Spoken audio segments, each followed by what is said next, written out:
Good morning.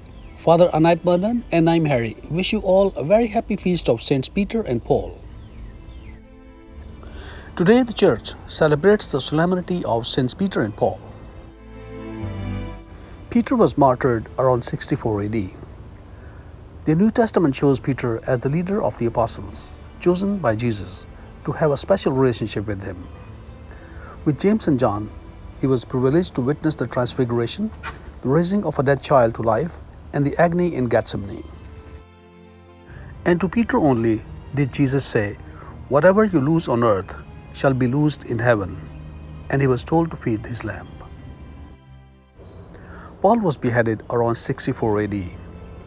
He had been the most Pharisaic of Pharisees, the most legalistic of Mosaic lawyers. Now he suddenly appears to other Jews as a heretical welcomer of Gentiles, a traitor and apostate. Paul's central conviction was simple and absolute. Only God can save humanity. No human effort, even the most scrupulous observance of law, can create human good which can bring to God as reparation of sin and payment for grace. Paul never lost his love for his Jewish family, though he carried a lifelong debate with them about the uselessness of the law without Christ. The first reading, Acts chapter 12 verses 1 to 11. King Herod started persecuting certain members of the church, and he went on to arrest Peter as well. The second reading, 2 Timothy chapter 4 verses 6 to 8 and then 17 to 18. My life is already being poured away as a libation, and the time has come for me to depart.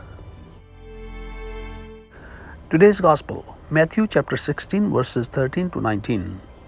Then Simon Peter spoke up and said, "You are the Christ, the Son of the living God." Today's reflection, a great example of suffering for Christ. St. Augustine says both apostles share the same feast today, for these two were one, and even though they suffered on different days, they were as one. Peter went first and Paul followed, and so we celebrate this day, made holy for us by the apostles' blood. Let us be strong in faith despite our sufferings. Do we embrace what Peter and Paul believed, their life, their labors, their sufferings, and their confessions of faith? May God bless you and your families, and thank you for joining us. I can't wait to see you tomorrow, and happy feast of Saints Peter and Paul. Please do not forget to subscribe, share, and like our channel.